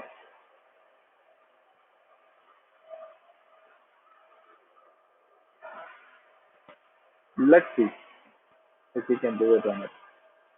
I actually want to change it to a small text, apply. Okay,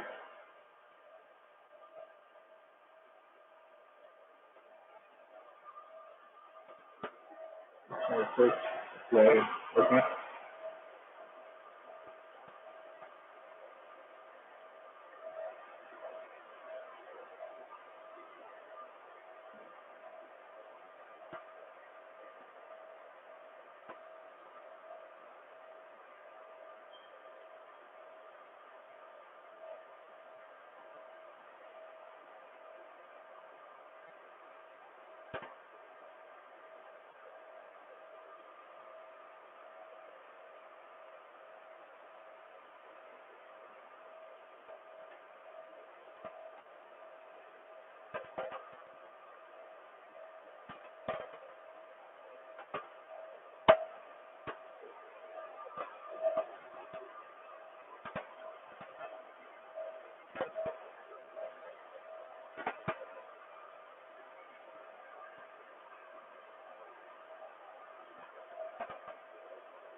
These servers are coming up. It might take some time.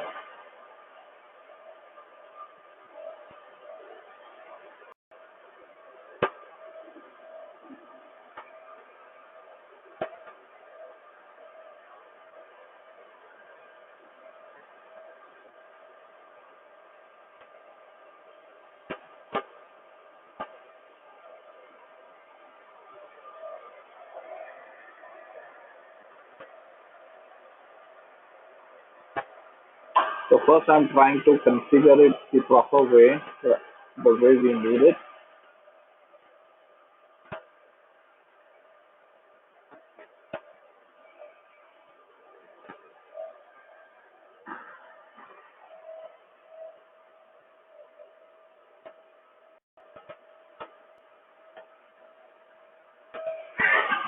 Okay, now let me sign on to each one.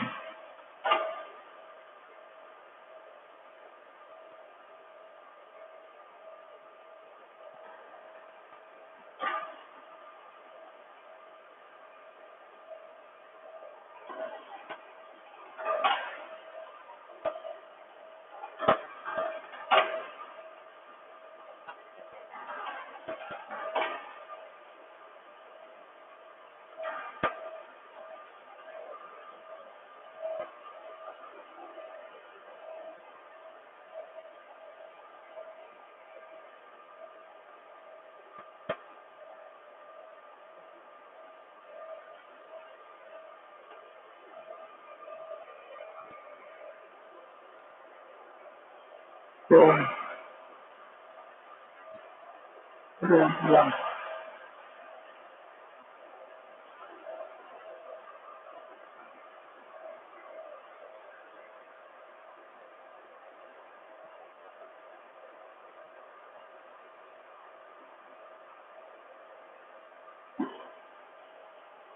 Chrome 92, 158, 150.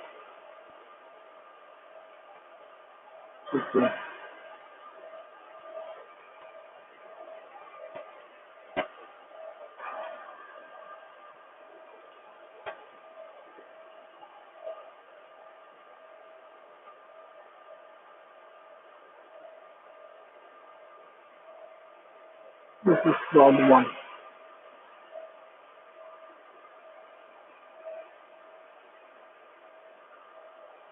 fraud 2,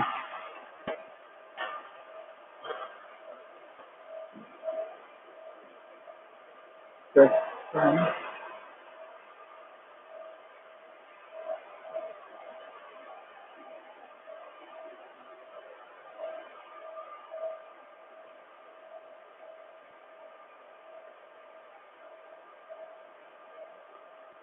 seven degree, 168,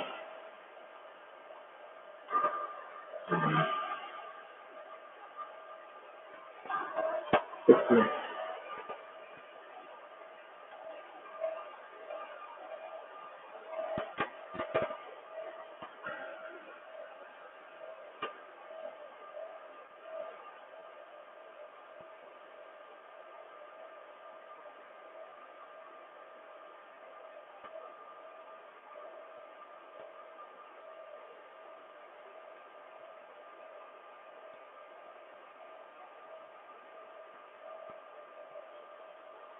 One 92, 158, 1.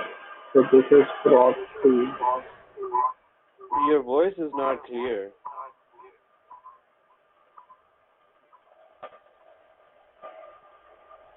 Hello? Hello, can you hear me now? Yeah.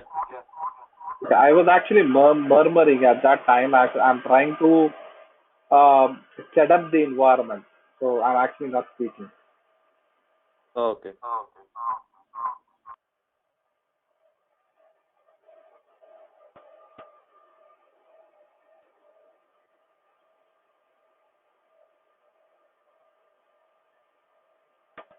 Now test 2, the last server I'm configuring. So we had internal network and private network on this server. So now I'm trying to change it to external networks. So for that I need to put the external IP addresses. I can't use the IP addresses what the document is saying because that are private IP addresses. With the private IP address I will not have an internet connection because I don't have a switch configured that way. In fact I don't have a switch at all at my home. With 192, 168, 1 dot so this is test 2. So test 2 I will get 36. So I'm just using the last octet of this IP address. 192, 168, 1, done, close, close, close, close, yes. So I have just given the IP addresses. I hope they started working. Confirm from London prod 1 has connectivity with all the three virtual machines. So from the prod 1, if I right click run as administrator, ping 192.168.1.16, I should have the connectivity,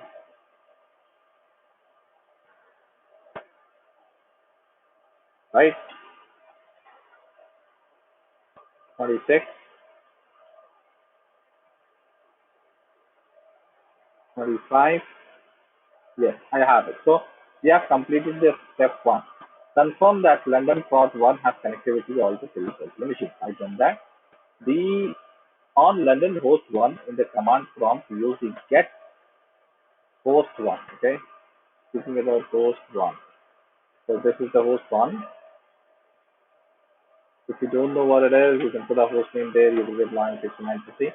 So on London host 1 in PowerShell, use the get VM network adapter command there to confirm that Prod 1 has a virtual subnet ID property of 0. Let's see that. I never saw that option before. VM network adapter. Okay.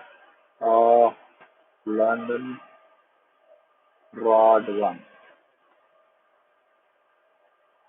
London Prod 2. London Prod 2. London Test 1. London Test 2. What is long prod one and prod two? That are the server names. These are server names. I gave a wrong name here, but this is a server name. These are the server names. Like if I show you, if I take you here, and if I do the host name, it will say London Prod 1. Got it? Network adapter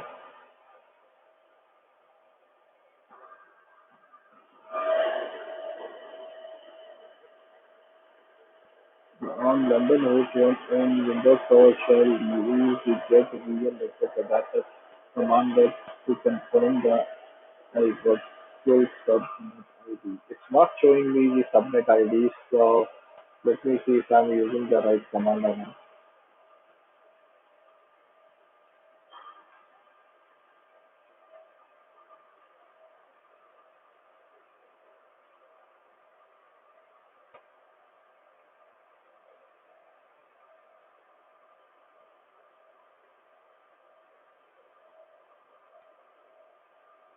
On host 1, use get net virtualization lookup record. Okay, let's do that. Get net virtualization lookup record.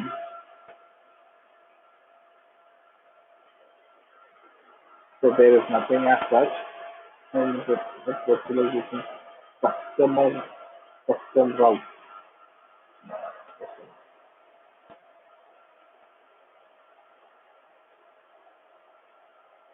Customer route. It is find nothing. In PowerShell run get net adapter.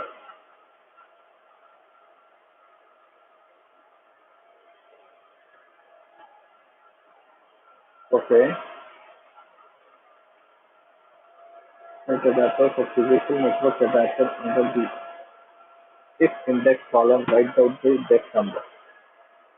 If index series for physical network adapter.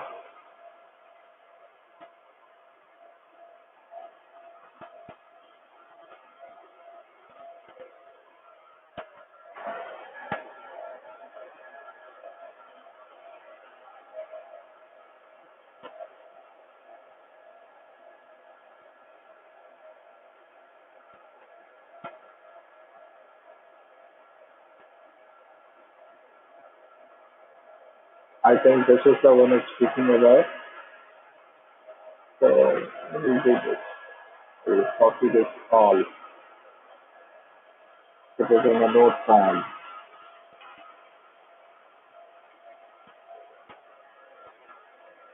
so that I know it's speaking about this.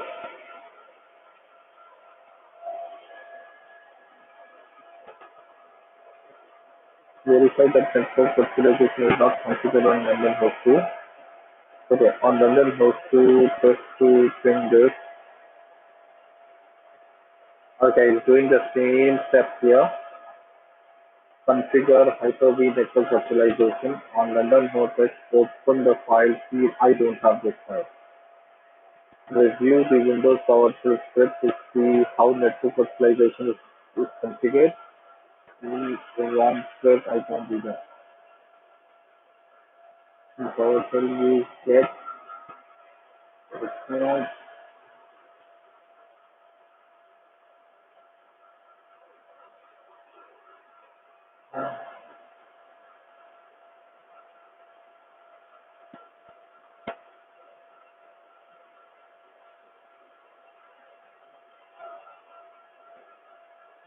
So this number 5001 or 6001 is actually given through a script, and we have no idea what that script is. So we cannot replicate or work on this lab.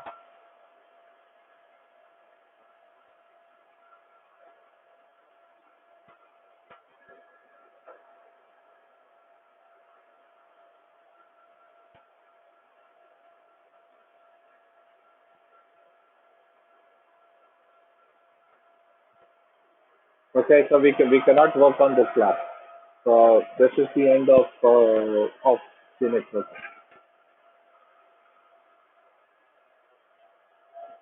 This is the end of the networking class.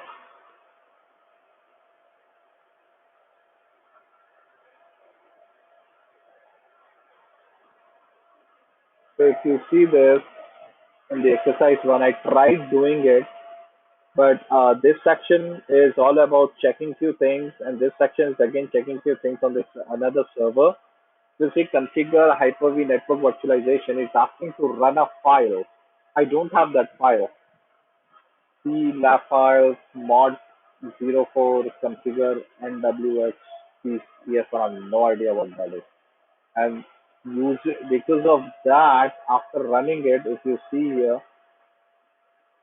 get that virtualization lookup record when you type this command, you will see the route, and you will get a value of 5001.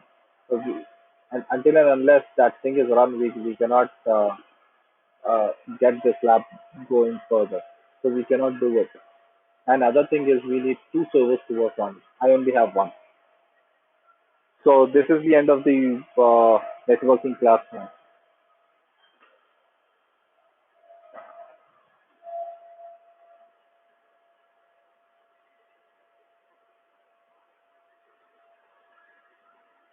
So your module 4 is completed.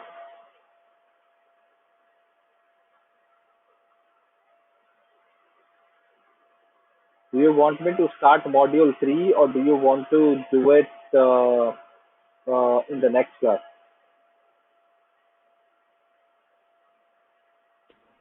In the next class. Okay, then in that case, I will put all the videos. I mean, the yesterday video is already up there, and this video I'm going to put it in next few hours.